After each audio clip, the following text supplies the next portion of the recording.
All right, we're live. Welcome to Dive into World Building, and I'm very excited because today we've got a fantastic guest with us, uh, author Silvia Moreno-Garcia, who is joining us from. Where are you joining us from, Silvia? Vancouver, British Columbia. Sounds great. That's a lovely place. And so I guess we're gonna. Sylvia's written a whole lot of things. She was kind enough to hand me her entire bibliography, and I thought, wow, I can't read all this by the time we have the thing. So I've been bopping around through your work, and boy, it's really cool. Lots of very interesting stuff going on. But maybe you'd like to start by putting some focus on your novel. When did it come out?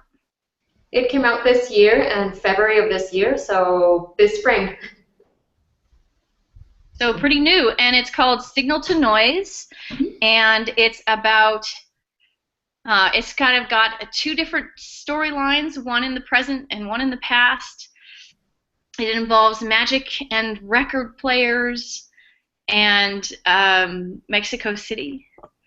Um, would you like to tell us a little bit more about what happens in the book, just to give some orientation to the viewers? Yeah, sure.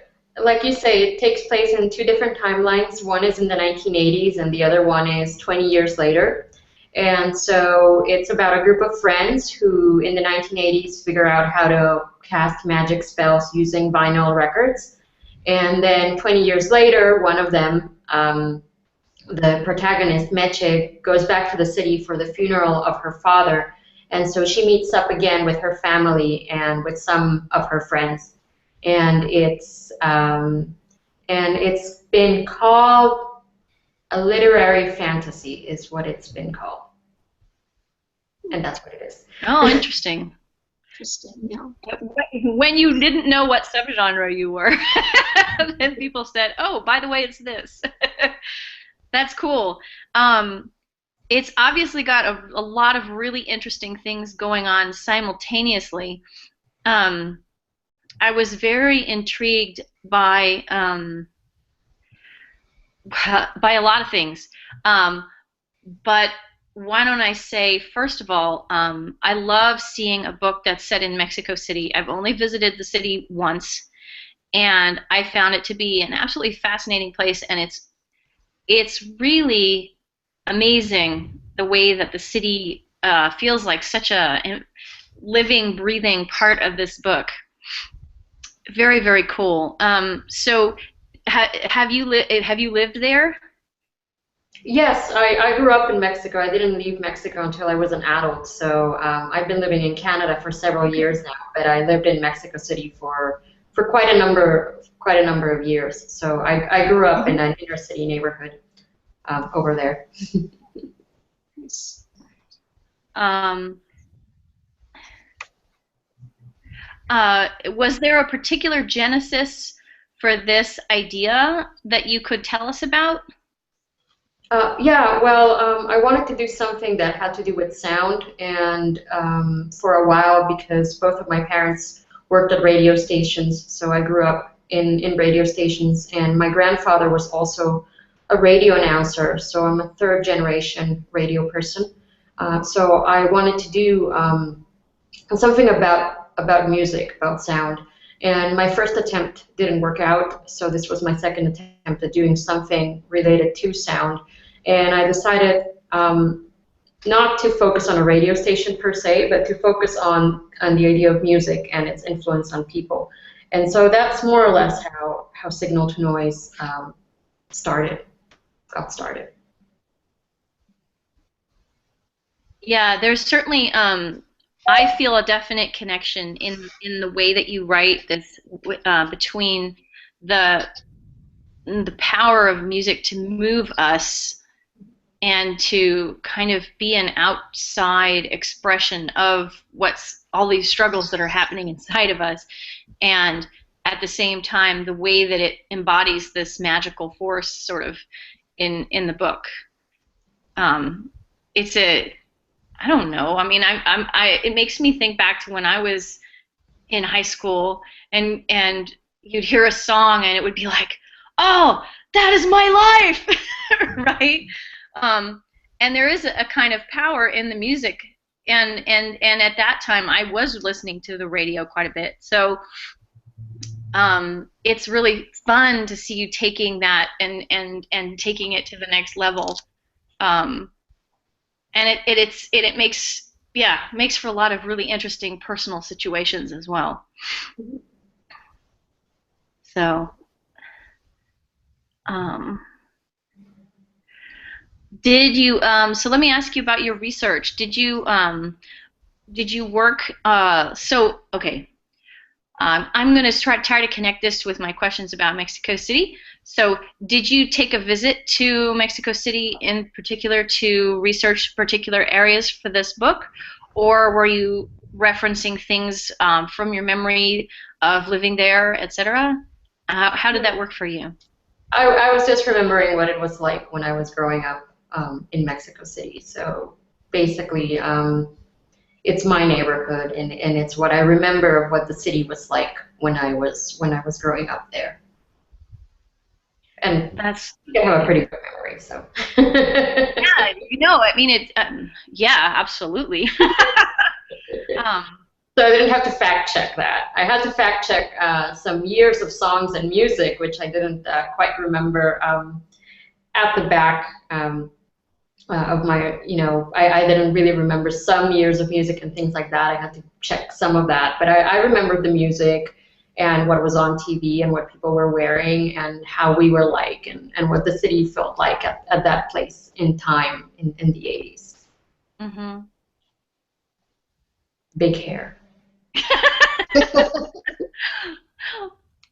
Yeah, there was a lot of big hair going around. Oh, yeah. How do you deal with the fact that you're a potential part of your readership is not necessarily going to have the same memories of music, not even going to have heard some of the songs that are within the book? How do you kind of portray what you want to about the emotional content and meaning of those songs to people who have never heard or are not familiar with that music? Yeah. Well, I was hoping that people would be interested enough in it to look up some of the music, and they have. And somebody that I don't know at all made a playlist of almost all the songs in the book just because they wanted to. And some other people have been looking at that playlist. So, but I thought that if people were interested enough, they would pursue it. There would be some people who would remember them because they were around, just as I was around, and some of the older music is not my music, but it was maybe the music of my parents. So, they might remember it from also their parents and that kind of thing. But just like anything else, I think if you're interested enough in the world, you will believe it, and you will also be willing to seek out a little bit more of it. So I guess I want to believe that readers will work with me and perhaps work with me a little bit harder than just spoon feeding them all the answers, and that they will find some of the answers themselves. They'll go with me on this journey, but I can't give all of this to them. I can't tell them, especially because you can't quote song lyrics and things like that because of copyright reasons. I can't tell anybody, what the Cure.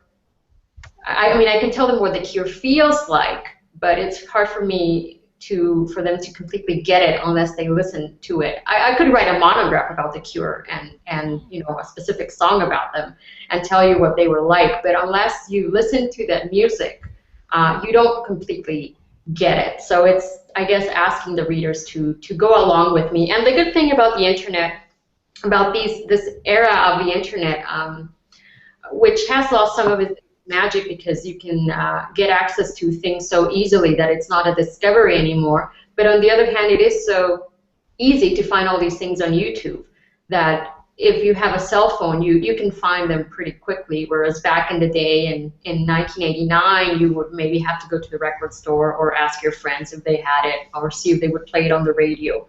So technology does have some advantages in that sense. Mm-hmm.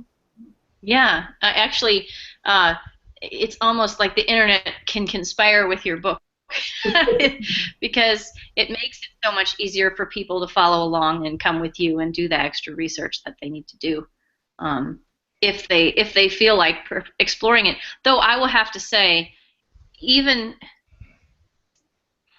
you support the instances of songs very well with descriptions of how people feel when listening to them, and you don't have to quote the lyrics in order for people to get a feel. It's not like there's a gaping hole that's just filled by the single title of a song, if that makes sense. Yeah. So there is support for the song music in the book that makes it not feel like, well, there's something terribly missing if I don't know what this music sounded like, and I don't know this particular song myself. So, I mean, I think that's well handled. Though it's a good question. I mean, it's a challenge. Especially, there are a lot of people, I think, who would like to work with song lyrics in their stories and discover the copyright issues and have a really hard time with it. Was that something that you knew about going in, or did you discover it as part of the process of writing the book? I knew we couldn't quote song lyrics, and I think at one point I had maybe 4 words from a song somewhere, and I was asked to take it out because legal said that we couldn't have it. So not even that. But I knew that I couldn't quote anything directly because you got to pay for it, right? So that was right. That was. Yeah. And some of them I just couldn't. Even if I could get permission, I didn't think that translating the line worked at all from Spanish to English. You wouldn't get some of that, really, of the experience. Right. So it's more about the feeling than, the literal lines of the text. But like I say, if you put the music on, if you actually take the time to listen to the music, I think you get a fuller and richer experience because you understand more or less. It is a mixtape. It's a literal mixtape. So you get a bit of that feeling of what the mixtape might be like. Yeah. That's great. And so this mysterious playlist that you said somebody compiled for you, is that something that people can access online if they want to have it to accompany the book? Yes, on my website I made my official playlist, which was only 10 songs for my publisher. I made that, and then somebody that I don't know sharing, Brian? read it, and they also made a playlist. So if you go to my website, I have links to both my playlist and their playlist. It was somebody from Mexico who actually ended up making the playlist. That's great. So what I'll do is when I write the report for our visit, I'll make sure to include the link to those playlists so that people will be able to go over there and dive in if they so desire. Thank you for sharing that in the chat there, Brian. So let's see.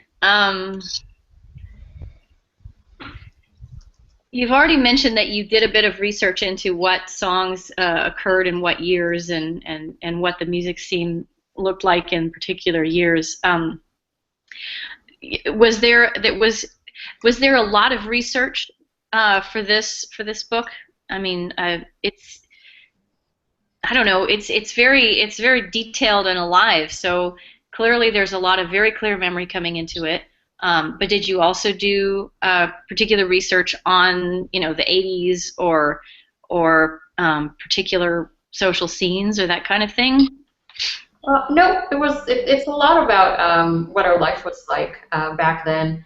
I talked to my dad, I think, for a little bit. We had a bit of a chat because he knows more about music than I do. He is the actual music fanatic in my family. He collected vinyl records, and he still has a collection of hundreds and hundreds of vinyl records, maybe thousands by now.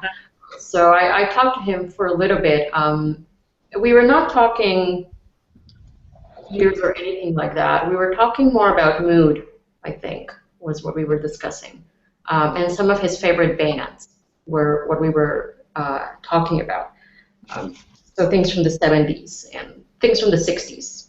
We were talking a lot about that for a little bit. But the rest of it is just, like I say, it's just a memory of what it was like living in that time period, what the afternoons were like, what we would go out and do for fun. Um, and and I like that time period a lot. I did take out some old photos that we had, so I got to see my mother again, as I didn't recall that she dressed in this kind of post-punk, pre-goth kind of outfits for a while. I didn't remember that, and then I saw her, and she's dressed all in black. She's got some silver chains, but her hair is big, and she's got that going on for a little bit, and then she's also got like an Alexis Carrington kind of look out of Dynasty at another time period. So I didn't quite remember that very well, and then it all kind of came back when I was looking at the pictures. I hadn't looked at the Polaroids in a long time, and so I saw that, and that kind of helped ground me in the moment. But it was just a lot of going back through things that I remembered, and some old pictures, and a lot of looking at album covers and things like that. I remembered a lot of the album covers very clearly. I don't know, visually, some were quite iconic, and so just kind of looking at them and trying to remember what I had thought when I had seen them for the first time. What did I think for the first time when I saw that cover from Queen or from David Bowie, and that kind of stuff. So it was nice going back and remembering all of that. But it's stuff that was inside. It wasn't like I had to learn a whole new way of speaking. It's just kind of like going back and revisiting my past. I get, like you get on the phone with somebody and your old language starts to come back, and so it's easy to get back in touch with those things. Yeah, I hear you on that, totally. Very cool. Okay, so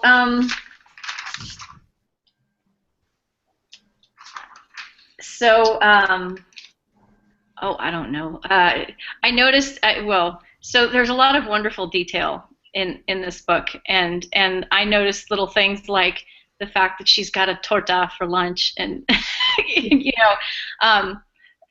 I don't know. It feels. I like the way it feels. Very focused on the young people. In the young people sections, very focused on the young people and the details of their lives, and.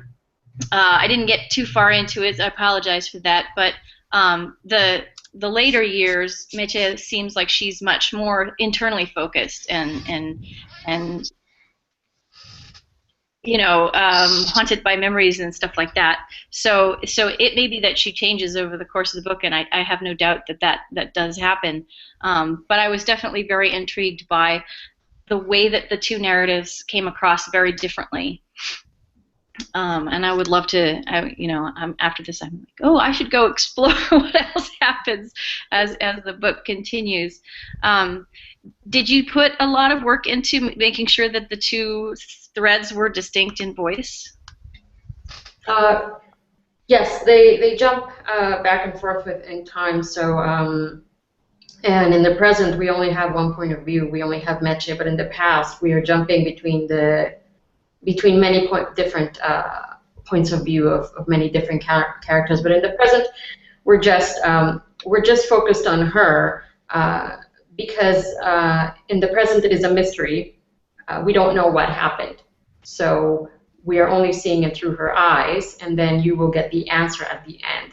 But in the past, you see everybody's point of view because it's happening, real time for them, and so we're jumping between people's from head to head, and so it threads it together. And the intent there is that it would be a different story if the stories were told chronologically. So if you have the past all coming first and then the present all coming first, it's not the same story. The way it's built, it becomes a mystery instead of just becoming a narrative. If that makes any sense. Absolutely. Okay, so you're jumping back and forth between the present and the past, but are each strand, the present strand and the past strand, are those in chronological order internally? Yes, they are. Yeah. Okay.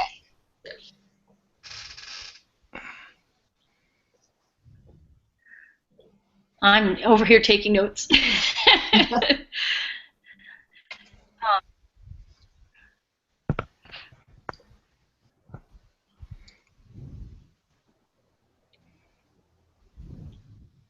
All right, and so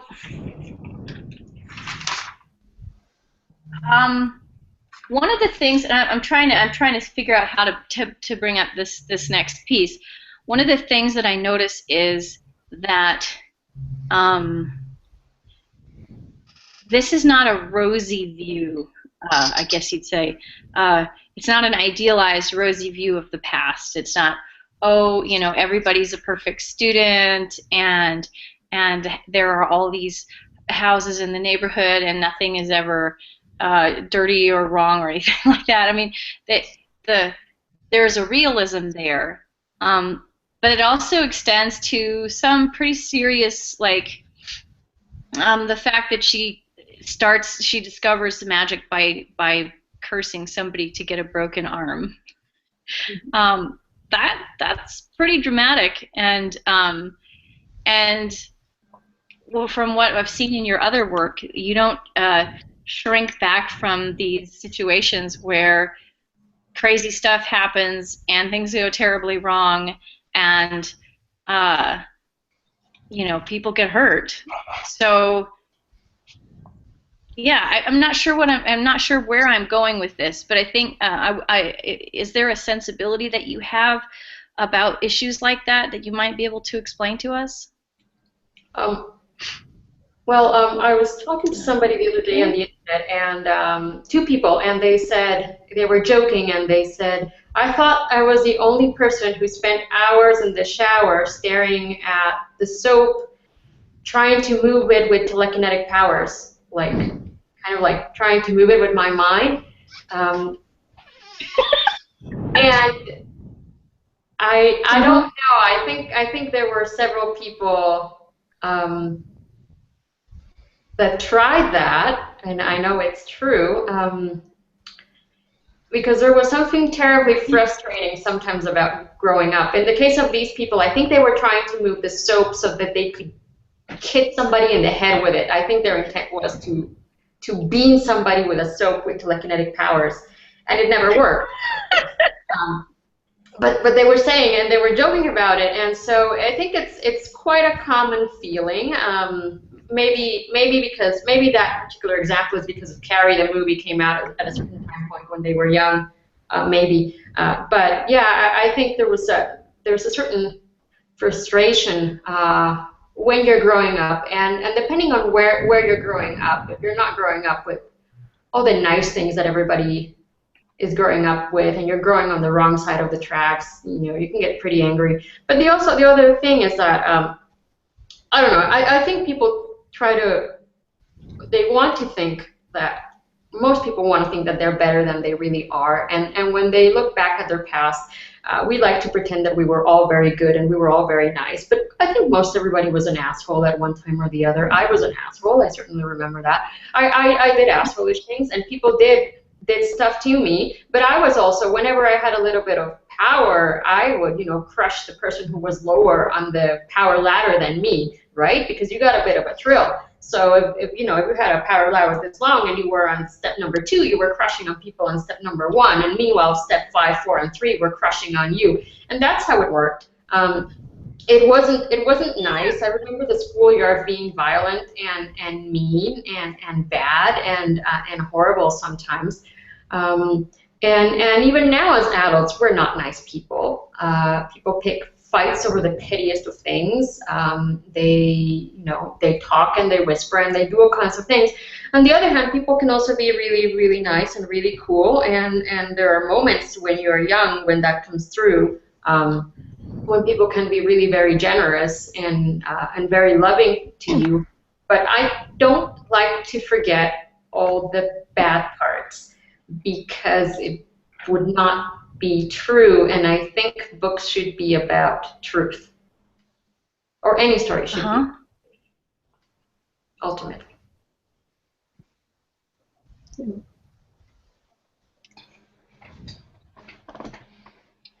Soundbite of the evening.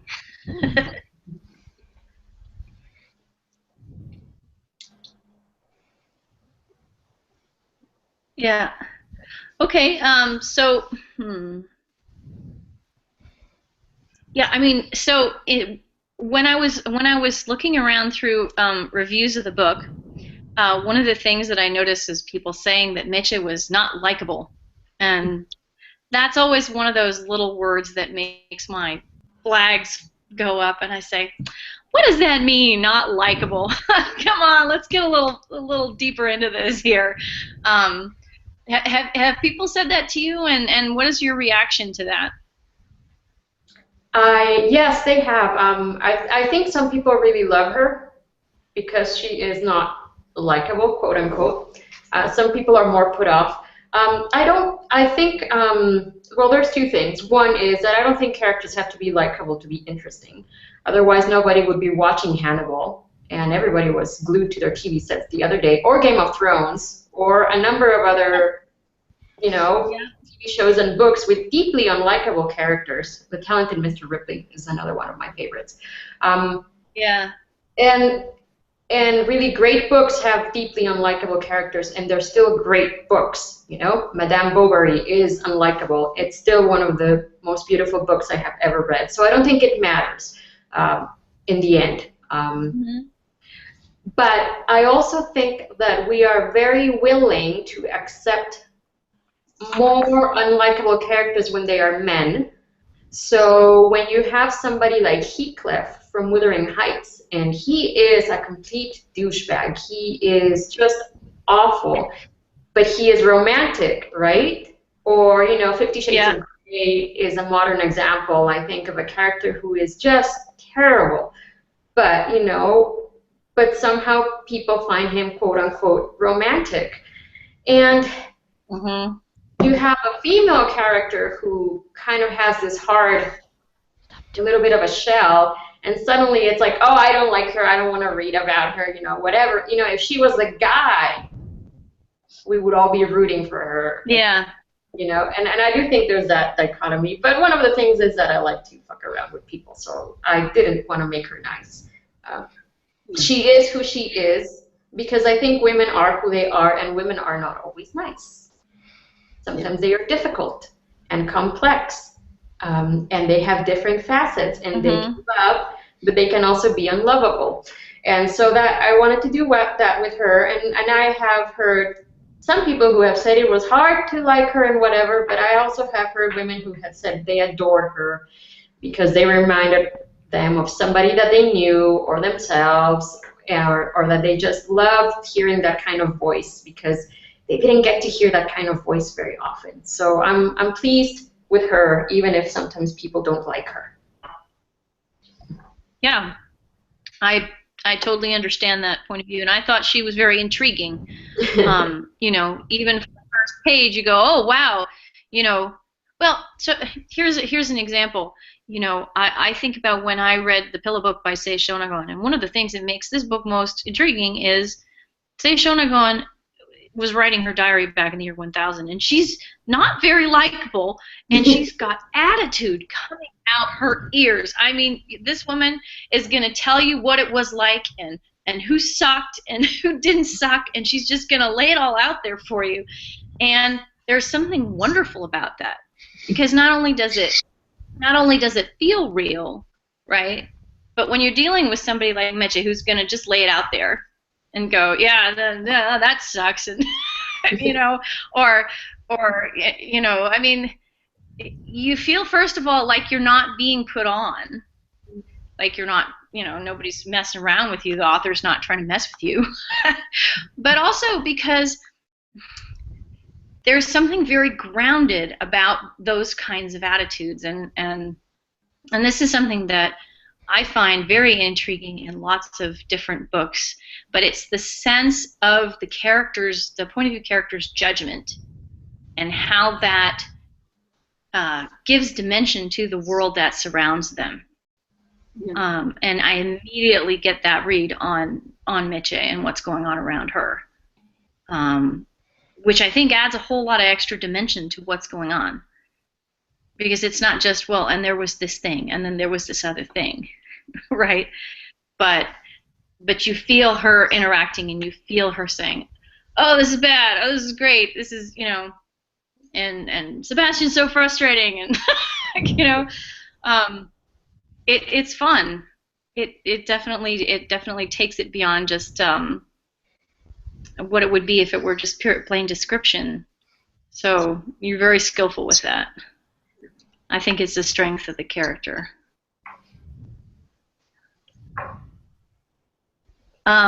So let's see. Let's see. Questions from the peanut gallery while I take a note or two. Well, did you want to talk about the magic system? Oh yes, I would love to talk about that.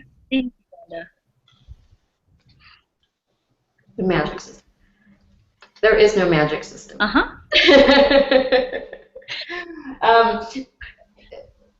system. I think that's a very Western way of viewing the world. There is something organic about magic when you are talking about it in a Latin American context, in literature, in terms of magic realism, but also in terms of magic as you use it in real life. So it's things that are passed on orally. You get knowledge from your mother, from your grandmother, and she tells you, if you want to catch the attention of a boy, you should tie the picture of such and such saint and put it under your pillow, right? And you do that. Passed on like that. But it's not Harry Potter kind of school of magic or that kind of thing. It is almost like cooking, Like I say, it's oral. It's you add salt to the recipe and whatever, and then you mix it and maybe it happens. So folk magic in that sense, in the Latin American sense, there is no magic system. And I didn't want a magic system because that would go against everything that I grew up with. So it is very much, and some people have said, I wasn't sure about the rules and whatever, and I was like, the rule says there are no rules per se, and because that's the school of thought that I grew up with. And I think this is very different from Western Anglo-Saxon methods of thought, maybe because role-play games, or maybe because people just like to have a certain organization of the world that is very linear. But if you're talking in Latin America, things bleed into each other, and they're messy and disorganized and chaotic. And so there's some of that in the book, because that is a way of being, basically.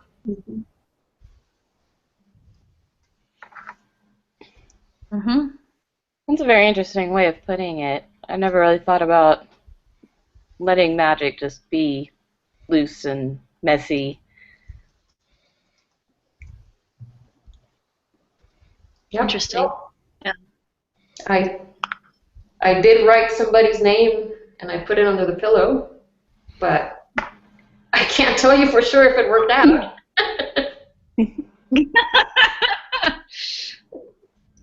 Yeah. So do you feel that this is, would you, it sounds to me from what you were saying like you wouldn't classify this as magical realism per se.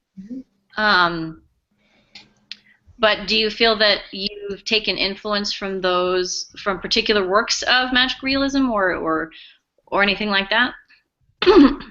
Yeah, the problem with classifications and also I think this has to do with the linear systematic way of thinking that we have nowadays, and is quite popular nowadays, is that it boxes things and it does not allow them to expand and occupy two different spaces at the same time. So the problem with calling it magic realism is that we have a specific image of what magic realism is, and it tends to be the past. It tends to be rural, because that is kind of the magic realism that is influenced by 100 Years of Solitude and a lot of really big, important Latin American writers. But we have that image that is magic realism.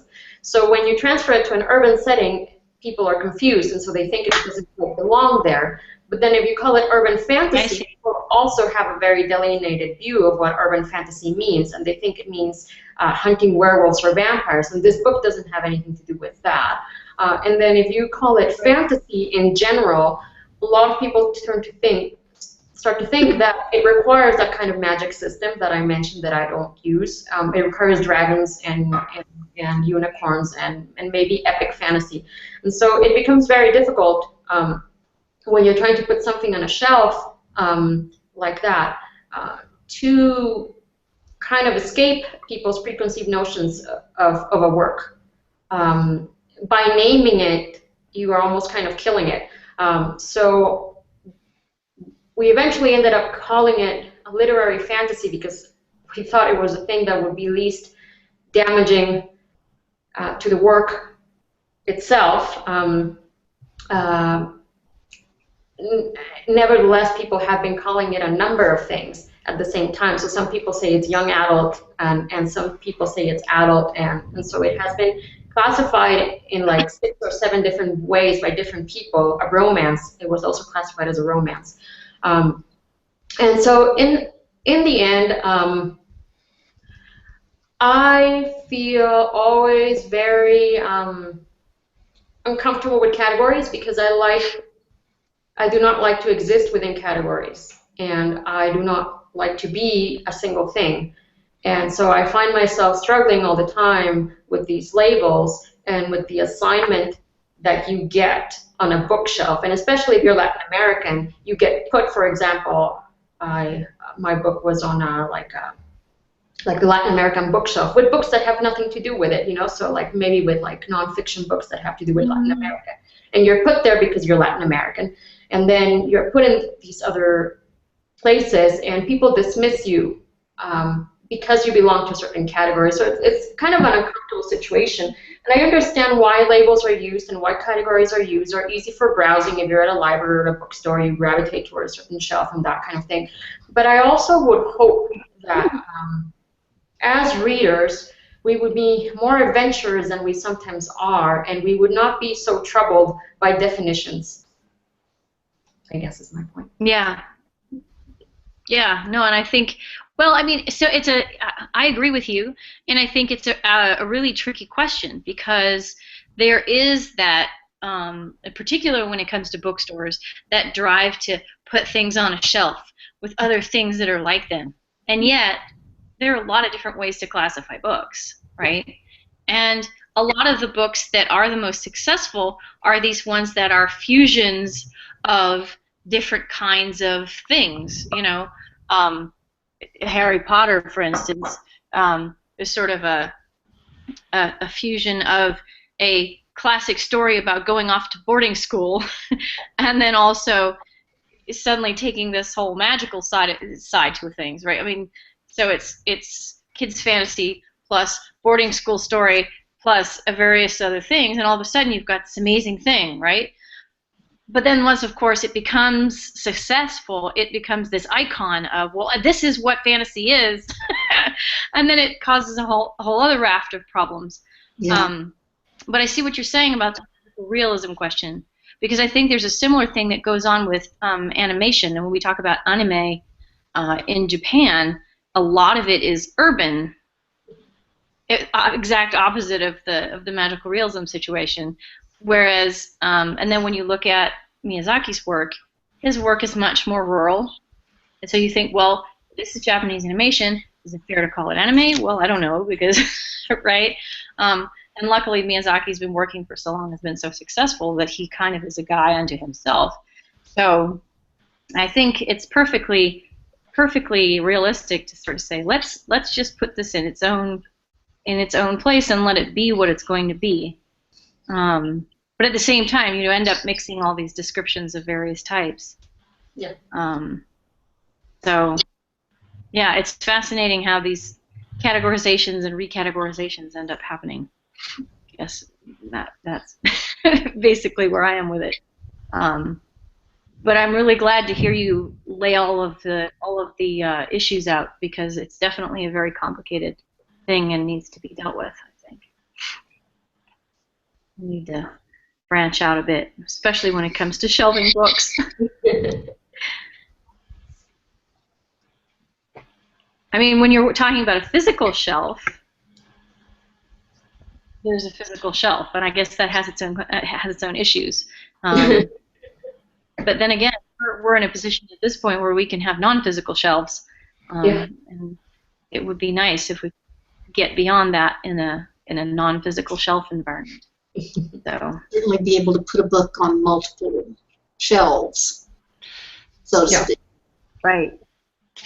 To be fair, Amazon actually does try and do that, because you have all these different categorizations. Your book can be categorized in multiple different ways, so it can be, number 47 in this particular category, or number 306 in this particular category, or number 141,227 in this much larger category. Wow. but that is quite helpful for seeing how things cross over. Across multiple categories, and allowing you to try and find other things that are crossing into all of those different categories as well. Yeah, I mean, it also becomes a question of who's the one establishing the categories and assigning people to them and that sort of thing. So, I mean, if we all got to choose our own categories, high school would be a lot less complicated. So, yeah. It's just difficult to find things on Amazon if you don't already know what you're looking for. Yeah. Because, there is not that ability to browse the bookstore and hop from category to category and just see what's on the shelf. Mm-hmm. I still browse physically, more than virtually. I admit it. I spend a lot more time when I go to Amazon or a virtual bookstore. It's generally because I know what I'm looking for, so I know that I found a specific title that somebody reviewed, and then I'm looking at that one. But the discovery part for me still happens very much in physical bookstores or in a library, right, where you just kind of gravitate mindlessly and almost aimlessly and touch things and go like, all right, let's touch this and that. But I grew up with physical books, so I don't know what my kids will be like when they grow up. They will be the completely digital generation. Although my son has a vinyl record player, so who knows? He is very retro, but yeah, they may think differently than I do. It may, and I don't know if that will erase or reinforce some of these ideas about borders. I would suspect it would bring them down a little bit more, but yeah. You've hit a good zeitgeist, because it's now easier and more popular to get vinyl records than it is CDs. So you just hit that kind of retro return thing perfectly. Everyone's going to be trying it out on their new turntables, their USB turntables. I am noticing turntables are coming back in. Yeah. Yeah. Oh, absolutely. For kids as well as for adults, actually. Well, the CD just seems so modern, right? I mean, it's not cool enough. It's like, it's not cool enough. Those black things, those records, they seem cooler. Although I had plenty of CDs. Well, the new, everything old is new again. So. Well, I remembered when they used to send the AOL, I think it was called, CD, for you to sign up for the internet, and we had so many of those CDs. Yeah. So many. I've seen people decorate their houses with them. Yes. Oh, God. All these craft things about how to make wreaths and video game magazines came with CDs, and that was the one you wanted to buy, the one that came with the CD with the demo, and you were desperately trying to steal it from the store, that kind of stuff. So now kids can just go online, they don't have to be trying to steal it with an X-Acto knife. Not that I would know anything about that.